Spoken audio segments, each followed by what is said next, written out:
What's up, everybody? Hey, it's Drew Bledsoe coming to you from the Behind the Mask podcast with my man, Takeo Spikes, and his co-host, Tutan. We're going to tell some stories about our time together with the Bills. We're going to talk about the NFL today, and we're even going to talk a little bit of wine. So come join us on the Behind the Mask podcast. On this episode of the Behind the Mask podcast, we sit down with Super Bowl winning quarterback Drew Bledsoe. And you would be surprised to hear, if he had to go to war with one coach, will it be Bill Parcells or Bill Belichick? Last but not least, you're going to find out exactly how he feels about Tom Brady. That's right. But before we go behind the mask with Drew, make sure you subscribe to the Behind the Mask podcast. Set up the notifications so you know when we drop an episode. Of course, we drop one every week for your listening and viewing pleasure. Follow us on social media at the BTM Podcast. Like, comment, share, tell a friend to tell a friend. You never know who we're going to have on as another guest on the Behind the Mask podcast. And remember, on the Behind the Mask podcast, there's only one rule. There are no rules. Now let's go. Let's go behind the mask. Man, what up, my good people? Yes, we are back with another episode of the Behind the Mask podcast. I am your host, Takeo Spikes. And somewhere floating around virtually, let me bring in my partner, man. Like, Two, where you at, boy? What's going on? It's your favorite plus-size model, Tutan Reyes, in the building. Plus-size model. What's up, dog? Listen, man, I'm excited, man. I'm excited because as an offensive lineman, we finally got a QB on the show. A prolific QB, Spikes, one of your former teammates, man. Oh, yeah, man. Very prolific, man. So, you know what? Without further ado, let me just read off a couple of things on this resume, what this young man was able to accomplish before he stepped out of the game in the National Football League, man. 14 years in the National Football League. Played with three teams, the Patriots, the Buffalo Bills, and the Dallas Cowboys. Super Bowl champion, four-time Pro Bowler, led the league in passing yards. Even going back to college, he was Pac-10 Offensive Player of the Year. Man, y'all give it up for my dog, one of my all-time favorite captains, Drew Bledsoe. You know, I appreciate it, Spikes. And I was thinking about you this morning, and you know I still have a bone to pick with you, and you know exactly where this is going, right? So after all those years of playing ball, my brother is 6 years younger than I am. He followed me everywhere, and I was always his favorite player on every team, right? You took my throne. My brother came out, he met you and watched you play, and all of a sudden my brother came and told me, he's like, man, I got bad news for you. You're not my favorite player anymore. Takeo Spikes is my favorite player, and so I'm just I know, man, but it still hurts, man. It hurts, you know. To have my own brother tell me that I was no longer his favorite player, that really hurt my feelings, man. And I hold you responsible. Well, you know what? It's a good thing. At least we were on the same team. It would have been worse, Drew, if I was on another team, but. Dog, we had some good times, and the best times we could talk about happened on the field. Well, some of the best times happened on the field, but even better times when we were off. I think about when we used to gather together after the game and we had the RVs. We used to have the RVs boxed in, food, you know what I mean, having some cold drinks. We talk about drinks right now. Let me just cheers to this, man. I'm having cheers. A bottle of 2018 Doubleback Cabernet Sauvignon, courtesy of my boy Drew Bledsoe. I appreciate this, Drew. Too bad the plus-size model doesn't have any. You know, if we had played together, Tutan, you know, you would have some, because you know I always took care of my offensive linemen, right? Absolutely. Always took care of my boys that took care of me. So. But we just missed each other by a year or two, I guess. So, you know, we did. But, you know, we'll be tight after this. So, you know, I can probably find a way to get you some grape juice. No doubt, man. But yeah, Spikes, you know, it's interesting, man. When you think back about our time in Buffalo together, you know, and I know that you experienced the same thing that I did. And Tutan, you're probably in the same boat. When people hear that you're going to Buffalo, they're like, oh, man, that sucks. Man, I feel so bad for you going to Buffalo. But then you get there. and it's such an awesome place to play. And a lot of the reason that it's so great is part of what you're talking about. Spikes. There's not that much going on, man. It's a small city, and so as teammates, we all hung out together. If you get into the big city, everybody goes their own way, and there's lots going on and all of that. But we all hung out together, and it was a really cool team atmosphere when we were there, because it was, there weren't a lot of other options, so we would just hang out, man, and it was great, and it was a really just a cool place to play. People ask me now, and I try not to say this publicly too much because I don't want to piss anybody off in New England, but like if the places you played, what was your favorite? I was like, man, playing in Buffalo was like playing pro ball in a college town. You just felt like you were part of the community, and it was a really special place to play. And that's no slight on New England or Dallas. It was a great time there, but it was just different in Buffalo, man. It felt like you were playing for a college team, but you were in the pros, man. It was really fun. Oh no, dog! It was 1,000% fun, and I get people who ask me that question all the time, and it's more so they come at me and they try to pin me down, saying, it's either this or that. And so I have to back off the mic, but I'm going to put that on you now. So we don't play a little game of this or that. All right. So we talk about playing on the football field. I want to know, who was the best receiver that you played with, Keyshawn Johnson or Eric Moulds? Well, they were different dudes. And the thing about Keyshawn that the general public doesn't really understand is what a great teammate Keyshawn was. I mean, there's all the noise and the book, just give me the damn ball. And there's a public perception that he was a selfish guy, that he was a diva receiver, but that was not who he was as a teammate. He was a guy that would do the hard stuff. He would block, he would go across the middle. He would do all of those things. He didn't have near the explosiveness of Eric Moulds. I remember Eric, man, the first time I bumped into him, I got to Buffalo because obviously I'd seen him on the field, and I saw him walking down the hall toward me, and I thought he was a linebacker. And that dude was put together and was explosive and could go get it. So you're not going to pin me down. I'm not going to pick a favorite. It'd be like trying to ask me publicly which one is my favorite kid, man. I'm not going to tell you that it's my daughter, but no,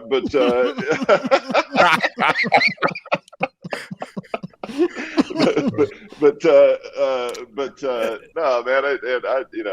I will tell you that that both of those guys, I got to play with Moulds for 3 years. I got to play with Key for 2.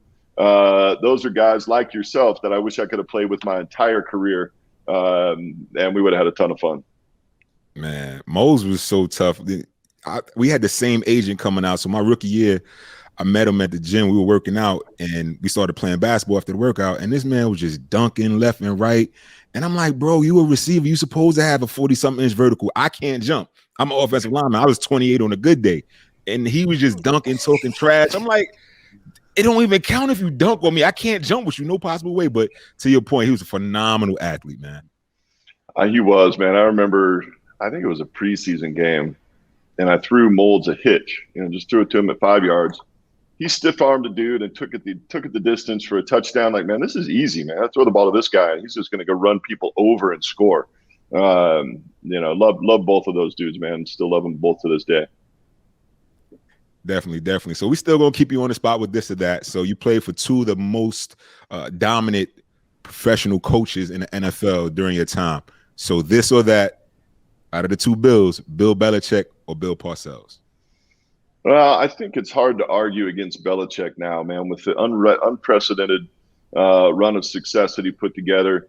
Now, I think Tommy helped a little bit with that, but this season, I think, is going to be a very definitive one for Belichick if he can get the Patriots back on top. They took one on the chin in Week 1 against the Dolphins, which I don't think anybody expected. But if he can get them back on top this year, I think that would cement his legacy. But of those two, I'd probably go Belichick. Parcells, Hall of Fame football coach. So you're talking about 2 of the greatest ever. But after playing for both, and I didn't love either one of them, right? It wasn't like it was super enjoyable going to work every day for either one of those guys, right? But the results speak for themselves, man. They're both amazing football coaches, but I think whenever Belichick decides to hang it up, he's probably going to go down as possibly the greatest of all time. It was a real privilege. And then the other guy I played for in between those two was Pete Carroll, and Pete's going to be in the Hall of Fame as well. Had a national championship as a college coach and a Super Bowl as a professional coach. Should have had two if he made one play call different. I played for three guys in New England that are all going to be in the Professional Football Hall of Fame. Very different personalities. But the crazy thing with those three is that the things that made them successful are actually very, very similar, and we know what those things are. It's discipline, it's getting your job done, it's competing every day, all of that stuff. They just approached it with a very different personality. I appreciate that, because a lot of people talk about Bill and Bill, and a lot of guys, as you know, players can't handle them. So what is that common theme? People say the Patriot way, and they get rubbed by it. But what is that thing that makes it so hard for a lot of athletes or a lot of players to come inside of that locker room, and it's either you get on the ship or you get gone? What makes it so? What's the one thing in common that both coaches have that makes it so hard to be able to adjust? Well, I think there are a few things actually, but at the very top of that list is it's always team above self, right? It's what's good for the team, and ultimately what's good for the team is good for the player as well, right? If you win, it's good for everybody, right? And I think sometimes that's hard for certain players who have been the star wherever they've been, from high school to college and then to other places in the pros. Maybe if you've been the star and all of a sudden you have to put yourself beneath the team, that can be hard. It also requires, playing for the Patriots, you've got to be smart. They ask a lot in terms of what they want their players to learn, and not only on an annual basis, but on a week-to-week basis to study and to digest as much information as they put in front of you to try to give you an advantage. And so you got to be smart to play in that system. And some guys, it can be overwhelming. When they come in and they're used to just being, the best athlete, so they can just go throw it out there. With the Patriots, man, you really got to have it up here as well as physically. Look, bro, like I was about to ask you another question, but I just had a sip of this Doubleback, though. Let me be honest with you. Check this out. So I remember when you told me, you was like, look, I got something brewing. And then when I had some sent to the house and I tried it, and I didn't know it was going to, and listen, for everybody out there, I'm not blowing this wine up. Like, I tell the truth, and people know that. When I tasted it, I was like, damn. So I waited a year later and opened up another bottle, same vintage year, and it tastes even better. So my thing is, bro, like, I never knew all of this was going on inside of your head when we were playing together in Buffalo. So, like, what made you start Doubleback Winery? It was a combination of things, Spikes, that pulled it together for me. But probably at the top of that list, there were a lot of guys that got into wine around the same time. There were a lot of guys that drank wine both in New England and in Buffalo, and some guys in Dallas. But I would have guys come over to the house and they're like, all right, just bring a bottle of wine. I did this a couple of times in New England. And they would bring over something. They would always try to impress me. They'd bring some Big Daddy from Napa or something from Bordeaux or whatever. I would grab something from my little hometown, from Walla Walla, Washington, the town with the funny name out in the middle of nowhere. Yeah. I would grab something from my hometown, and we would put all these wines in paper bags, and we would taste through them to figure out which one we liked the best. And that was simple. And at the end of it, every time we did that, my hometown would win. I'm like, oh man, okay, there's something going on back in this little town, and that's really where the seed was planted, literally and figuratively, that was something I could do after the fact. But then from there to get to where we are, man, we've got an amazing team, and we control everything from the dirt all the way through the glass. We've got a farming team. We got a farming team now, 13 individuals that work for us. They work for us year round. We pay them better than anybody else in the Northwest. They've got retirement benefits. They've got health benefits. And what that has turned into for us is that they care more about our vineyards than anybody else does in the valley. Because a lot of other teams, they'll use seasonal labor or they'll use a contracted company. But these people treat our vines like they own them. And so then you get that attention to detail, and that just helps you get that little extra edge on top to build some elegance and some balance into the wine. Plus, it feels good at the end of the day. You wake up and you brush your teeth, and the guy looking back at you in the mirror, you know that you're taking good care of your people. And when you take good care of your people, it turns out they take good care of you. And so it's something I'm really proud of.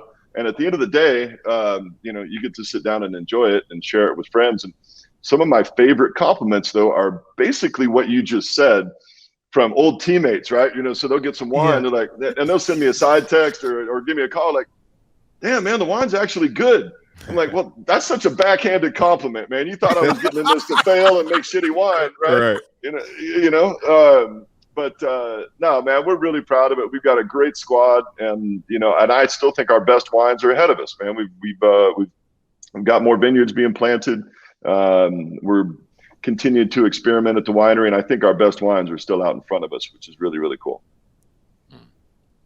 Well, take us back a little bit, man. We're going to go back to 2001, the hit that put you on the sideline for a little bit. We got to talk about it. Go behind the mask. Yeah. Did you think that was going to be a career-changing injury for you? No, I really did not. Well, first of all, I didn't know the severity of it until I woke up in the hospital with a tube in my chest. I didn't recognize that it was actually a dangerous thing, until that night. And then they told me that I was, in the hospital for, 5 or 6 days, and then couldn't do anything for a long time. So, initially I was like, oh man, this is kind of a real deal. Maybe hopefully I can get healthy and get back on the field.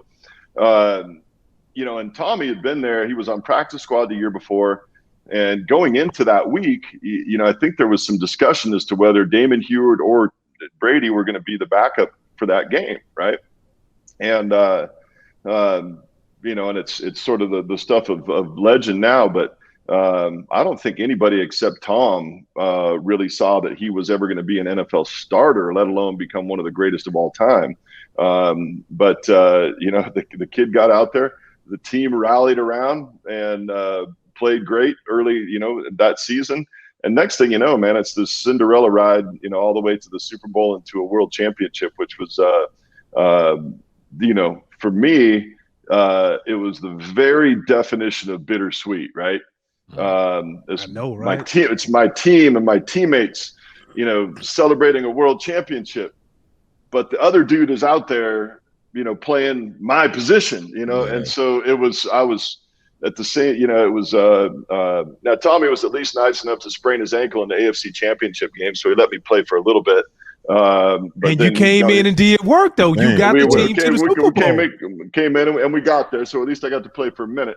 But I tell people, when you do that and you've been the guy, since, sophomore year of high school, you've been the guy, right? Mm-hmm. And all of a sudden, you got to stand there and watch. Man, it was hard. It was hard. I'm not gonna lie. It was hard. But the thing that made it easier though, is I always liked and respected Tommy so much that, if he'd been an asshole, it would have been a way different scenario, but I always liked and respected the kid so much.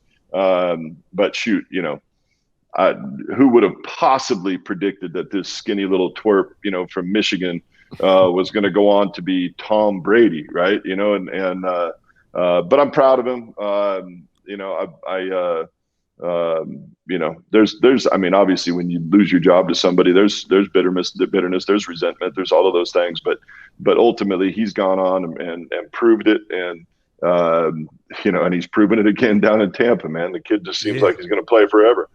By the way, when I do bump into him, I always make sure I call him kid, because I'm the only one old enough in the locker room to call him kid anymore. He's older than all the coaches, Right. Shoot, man. No, it was hard times. Certainly didn't see what was coming, but life is life, and it's all how you react to things. If that hadn't happened, I would have never played in Buffalo. I would never have gotten to be friends with Spikes. I would never have gotten to play in Dallas. And so you look back at it and those things that you can't change, but what you always have control of is how you handle yourself. And you try to make the best of whatever situation it is. And, and now looking back, I wouldn't change any of it. I wouldn't change any of it. Obviously, would love to be sitting here with, a whole bunch of like 6 championship rings and all of that stuff. But you can't. Well, change hell, that stuff. you got one. Got one. I mean, if I hadn't got hurt, though, I mean, let's be honest. We all know this, Spikes. If I hadn't got hurt, they probably have like 9 championships in New England. I mean, Nah, you was tearing it up though back then, because I actually got drafted with Tom Brady. I went before Tom Brady in 2008. And that's his claim to fame. That's my claim to fame. He got drafted before Tom Brady. I remember seeing him at the combine and all that. It was like I played with him in the All-Star game too. I think it was the East-West game.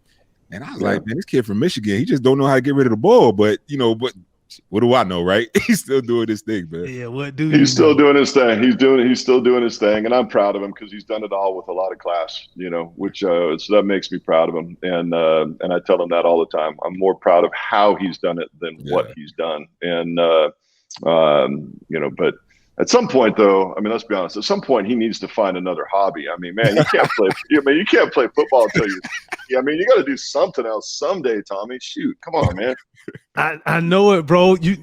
We have guys who are looking for things they need to get into, looking to make the transition. I'm worried about Tom Brady because when he get out of competition, it's like, bro, you can't compete and win a championship unless you're going to go in the front office. Maybe unless you own the team. So who knows? That may happen one day.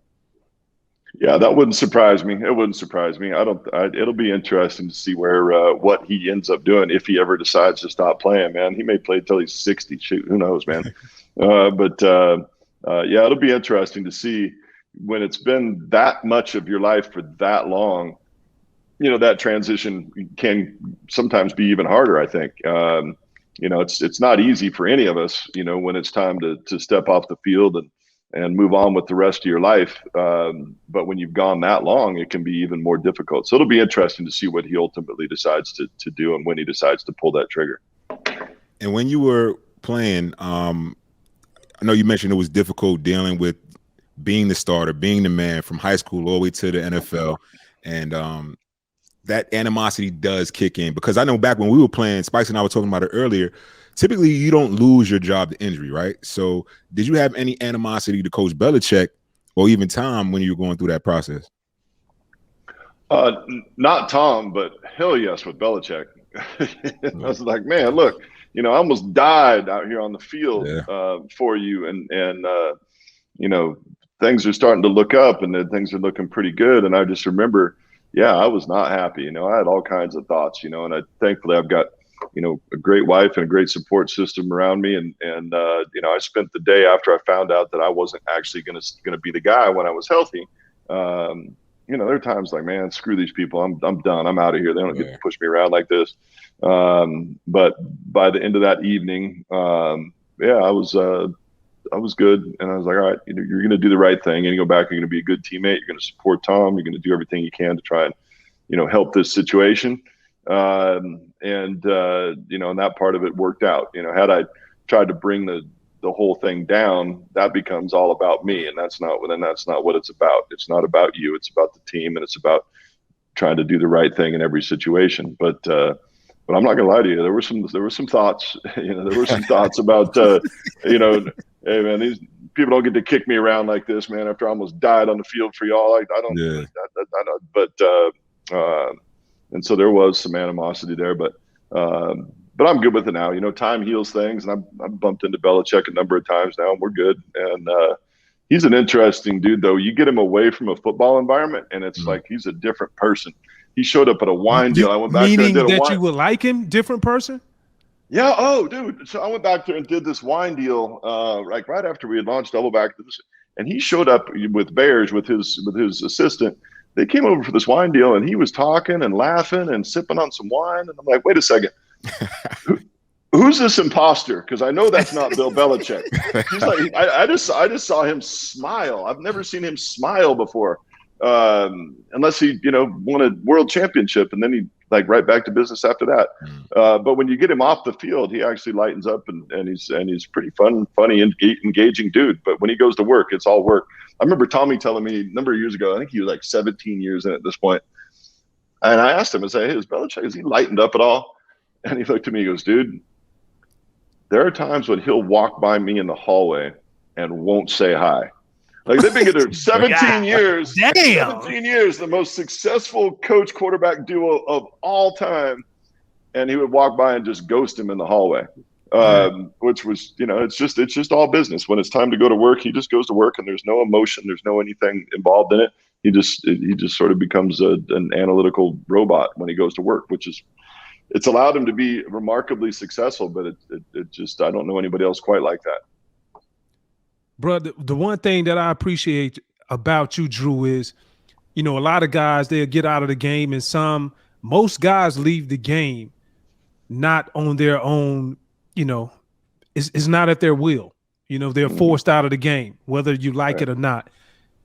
The thing that I really appreciate about you is you still stay involved in the game. It's some guys who I call and they'll be like, man, I ain't watching that shit. And I'm like, bro, right. Like this is like, you wouldn't be living good right now if it wasn't for the game. So like you still got to give some homage and pay homage to the guys who are still playing. The thing that we've had several conversations and we talk about the game and ball, and we get together on Zoom calls and we talk about wine that ends up turning into ball conversation. My point is this, I read somewhere you talked about Cam Newton, and this was during training camp early. And you said you felt like Cam had the opportunity to really rebound in 2021 with the full training camp and having the opportunity to learn everything from the beginning. Obviously, we know where he's at now, looking for a job and, still looking for the right fit. With that being said, bro, what are your thoughts now for Cam Newton? Do you still think, I know he came out and said, yeah, I'm willing to come back and play. I'm not opposed to being a backup, but do you think that he will come back and play? What are your thoughts on it? I anticipate that he will come back and play. I really hope that he does. I think he's got a lot more to give to the game. And, and one of the things that I think is part of what you're talking about, the game doesn't owe him anything. The game doesn't owe us anything. But the thing that I appreciate about Cam and the way that he handled that whole situation was that he did not do anything that would scare a team away. He did not come out and go negative. He was completely, supportive through the whole thing.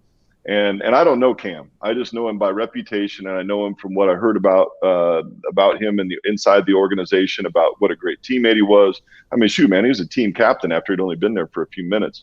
And so I think he showed that he is a true teammate, and if given the opportunity, he'd welcome it. The thing I hope for him is that, and I'm not hoping for anybody to get hurt. We know that. But if somebody does get hurt on a contending team, I would love to see him have an opportunity to go in there and play for a team that gives him the chance to fight for a championship. I did think they were going to give him a year this year with a full complement of weapons. Part of the reason, look, you were talking about Tommy earlier. Tommy's not stupid. Part of the reason that he chose to go ahead and move on down south, like all the old people from Massachusetts do, and Buffalo, and New York, Buffalo, right? And New York, right? Somebody told me that a long time ago. Like, yeah, of course, Tom went to Florida. That's what all old people from Massachusetts do. But the other reason that he allowed himself to move on was because he saw that the cupboard was going to be a little bit bare. That the same complement of weapons weren't going to be there. And that's what Cam was saddled with last year. They didn't have, and Edelman gets hurt, and then, Gronk's gone, and they just didn't have a lot of dudes. And so I was kind of hopeful that he was going to come back this year and get to play with some weapons around him, and in a situation that was going to allow him to succeed. I was very surprised that they went ahead and pulled the trigger as soon as they did. And we'll see how it goes from there. But but I'm cheering for the guy. I know he's going to be fine in life. He seems like he's got himself pretty squared away on a personal level. Again, without knowing him at all. And he's got a big personality. I mean, if he wants to go do TV, he's going to do great at that. We all know that. But I would love to see him have another chance to play because he's a remarkable talent and seems like a heck of a dude. Let me ask you this, though, from a challenge standpoint, because from a fan perspective, you would think fans think, oh, it's that easy for a quarterback, Cam, former MVP of the league, to come in week 3, 4, 5, whenever it is, and they expect to see him back to that MVP form. Bro, because you put in the work, you were one of the greatest to ever do it. I remember getting on the team with you, and no lie, I remember praying God, thank you. I'm finally on a team to where I got a chance with the quarterback, with your leadership. Talk about how hard is it just to get acclimated with just understanding the playbook? And we're talking about Cam, but how hard is it for him to be able to go in and understand the playbook and then lead the whole entire team with confidence, knowing that you didn't have all of that preparation from mini camp, training camp? It's really hard. When you have all of that time to learn it, because first you have to learn a new language, then you have to learn a whole bunch of new teammates, then you got to develop a rapport with your offensive coordinator and learn what he likes and he learns what you like. And that's why you see, in most cases, you see, quarterbacks and coordinators when they're together for multiple years. That's when you see great success. And you even saw it in a very short span of time. You saw it with the Buccaneers last year, where they weren't all clicking on all cylinders early in the season offensively. It really took until about mid-season before they started to click. And that's with Bruce Arians and with Tommy. They're who are two of the greatest of all time at their respective jobs. So it takes a lot of time. And when and then you throw in injuries and you throw in all the COVID craziness last year and all of that. I mean, it really was not an honest test for Cam in that situation, to come in and show what he could do. So, I'm hoping that he does, land someplace and get a chance to do it. But if he does, it would be nice to see him get to be there for, a month before he has to go out there and actually lead. So, but it is, man. It's a big challenge, and it's so multifaceted as a quarterback. When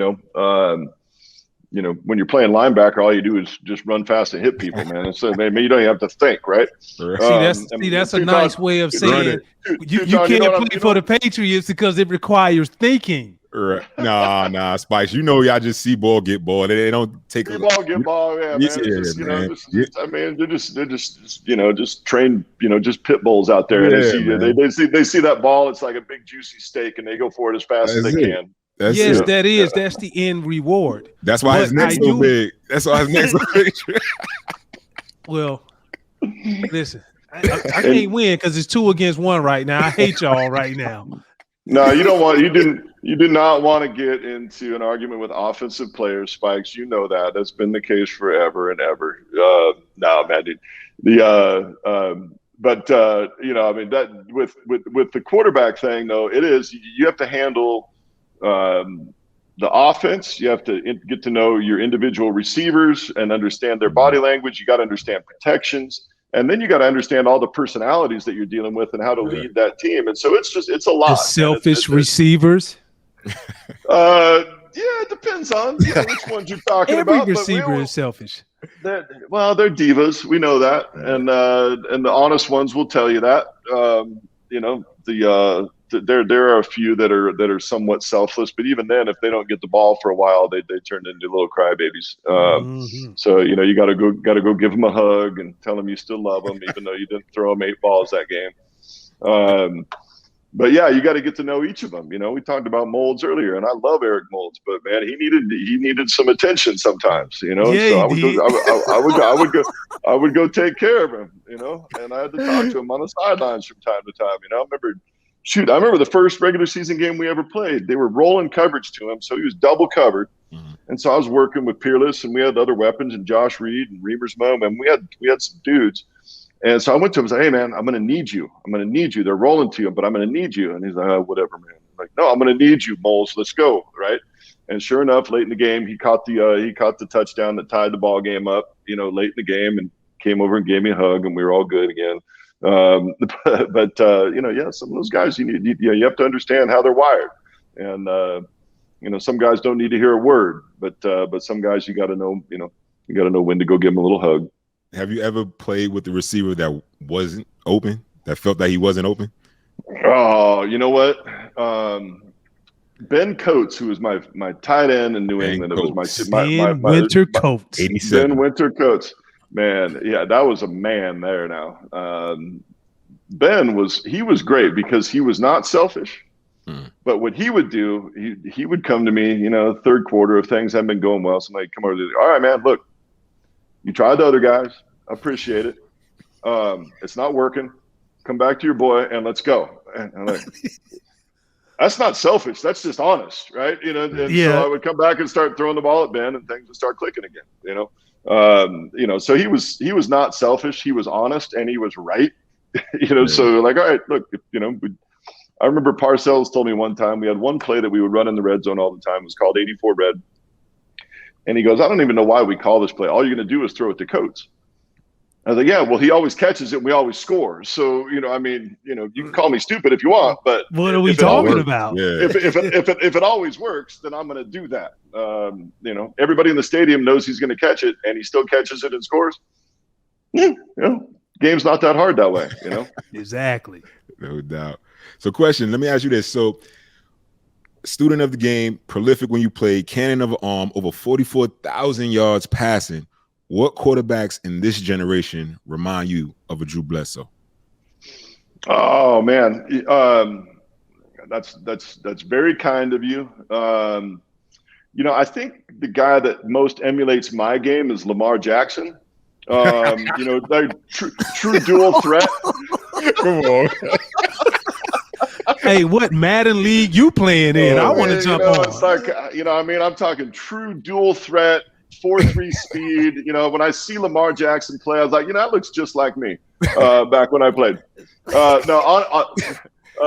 Honest answer, Justin Herbert right now. I'm a big fan of this kid.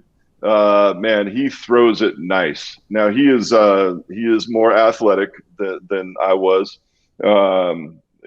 But then runs around a little bit. But I really like the way that he throws it. But I think just stature-wise, the way the ball comes off his hand, looks familiar to me. Same thing with Josh Allen. Again, a guy that actually can pull it down and work with his legs a little more than I did. But watching him throw, it's similar. And then you got this other kid that's different from anybody, and that's Mahomes. The throws that this kid makes, it's just different, where he's way off balance and then still throws with amazing velocity and accuracy from all kinds of different platforms. He's pretty remarkable watching him play. But it is interesting, man. They've been calling for the death of the pocket quarterback for a long, long time, and forever. They would say that every year. It might be happening now because these guys that can move can also work from the pocket. I remember Steve Young was the first one that said that he didn't learn to become a great quarterback until he learned to work from the pocket first and throw it first and then use his legs. And now you're watching these kids that come in that truly are dual threats. It used to be, to me, when they would say dual threat, it was like, oh, that means he can't throw. But now you're seeing these kids come in that can actually throw with accuracy, and then when they pull it down and run, can really do it and can make things happen, with their legs as well. And so, I do think that that's the future of the game now. I think they predicted it about 25 years too soon, but I think that that's where it's headed now. Yo, and that's a good point that you brought up, because you see a lot of guys who are truly like dual threats, even Josh Allen, when you look at what he's doing up in Buffalo. I want to ask you, do you think a lot of this is due to the fact of, it's a passing league? And I think now you see more young kids who are emulating what they see. And when you look at middle school, what are they having before they have anything? 7-on-7. When you look at high school, what's one of the things that they're having competing in before they even put on the pads, even in the summertime? 7-on-7. So do you attribute a lot of this success probably from a lot of these young players, especially at the quarterback position, understanding, knowing how to throw the ball, but then also blessed enough to be able to be considered a dual threat? Yeah, I think there's definitely something to that, because we know, anything you're going to try to do athletically, it's about reps. You got to see the picture a lot, and they're getting a lot more reps in these 7-on-7 leagues. And then the other piece of it that's allowing this to happen a little bit more, Spikes, and I know that this is something that when you look at the game probably drives you crazy. You can't hit them anymore. I mean, that was one of the reasons as a quarterback that you didn't run around. I know it does. And then, it's like, if you're a quarterback, you're going to go run around. Well, you're running the risk that you might have your head separated from your body by the Takeo Spikes of the world if you're going to go do that. And now, and it's for the good of the game, right? And I know it pisses you off, and I get that. It's to keep the marquee players on the field. But shoot, man, if you went and ran around, like some of these kids do now, and man, you're going to get hit really, really hard, and your career is going to be a lot shorter if you play in that day and age than it is right now. Well, man, like we said, one of the more prolific quarterbacks, particularly of our generation, again, over 44,000 passing yards in your career. Your numbers stack up with some of the greats that are out there. Do you think that Drew Bledsoe gets the love he deserves being a top 20 all-time passer in the NFL? And don't be fucking modest either, Drew. Don't you give me that crap today. We're going behind the mask. We're going behind the mask. No, look. So, and here's the honest answer to that is that I know who I was as a quarterback, and I know where I stack up with the Dan Marinos and the John Elways and the Jim Kellys of the world. That's when I was playing. That was the category that I was in, and so I'm comfortable with that. In terms of the outside perception, that's outside of my control, but I know where I stack up. Look, if I go to an event with Kelly, Marino, Aikman, Young, those guys, I am one of their peers, and they recognize me as such. And Takeo, I mean, shoot, you're in the same boat, right? Where you just weren't in the right place at the right time. But if you go hang out with a bunch of linebackers, they know Takeo Spikes, and they know what you were all about. And they know where you fit in that grand paradigm of the linebackers of all time. Yes, the public may not know as well, but the linebackers know. And at the end of the day, what's more important, the respect of some media dude that never put on a jockstrap in his life, or is it the respect of the guys that you played with, played against, and that were your peers when you were playing? And so that's where it is. To go and try and campaign for public affection. Come on, man. I don't have time for that shit. And then you look at, you want to talk about some other guys that we played with. Shoot, man, London Fletcher, you go put his stats up. You go put his stats up against Ray Lewis, and they're right down the line. Neck and neck. Yeah. Dude was a 5'9" linebacker in the NFL that never missed a game. I mean, come on, right? And then you go look at how about Larry Centers, of all the dudes out there that should be in the Hall of Fame. He's the all-time leading receiver in the history of the NFL as a running back, all time, like number one. And a lot of people, and as considered as a fullback too. Yeah. So it's sort of one of those, Spikes, that we played. We were so blessed to play the game and got to do it for a long time. And man, to harbor any bitterness because some media types don't give you the props you reserve, that's just a waste of time. And I don't spend any time thinking about it. But I do know where I stand. I stack up with the guys that played in my day and age, and they know it, and my teammates know it, and my opponents knew it. So I don't spend a lot of time worrying about whether or not the media dudes buy into that shit. So that's where that stands. Bruh, sure. That's exactly what we wanted to hear, because I don't buy into it either. I believe I was the greatest of all time when I stepped on the football field. That's the chip that I carried with me. And, bruh, I will say this. I can't sing you praises enough, not because you came on the Behind the Mask podcast. That's another level. But I'm just saying, from a leadership standpoint, accepting me walking into a locker room, making me feel like, you know what, you're probably the final piece, what we need in order to make this happen together collectively. I appreciate that, your leadership and just leading other men, alpha males. Bro, a lot of respect to you, man, and I appreciate you, Drew. Appreciate you, Spikes. And by the way, man, if you ever need to know where you stack up in the world, you're Adam Bledsoe's favorite player of all time. And so, I mean, dude. Shout out to AD. Yeah, look, you know, they can have their gold jackets and all that, but you're in the Adam Bledsoe Hall of Fame, dude. And there's only one member of that, dude, of that Hall of Fame. That's right, because he kicked his brother out and accepted he kicked my brother out. Yeah. Okay. And you know what? Can we tell one story before we get off? Because this was the best thing. I think my favorite thing that you and I ever pulled off while we were there was that we got Larry Centers in like his 13th or 14th year in the league to fall for the turkey prank on Thanksgiving. He was 13 years in, and we sent him to the store. He's like, oh man, I can't believe you guys got me.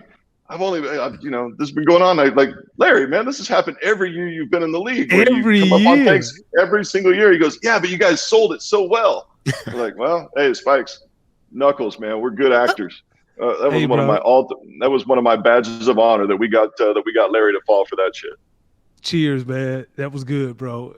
I wish we could show the tape too, even the next year of that tape, but we're gonna keep that up under wraps though. All for entertainment. I love it. Hey, man, I appreciate you, Drew. Cheers, man.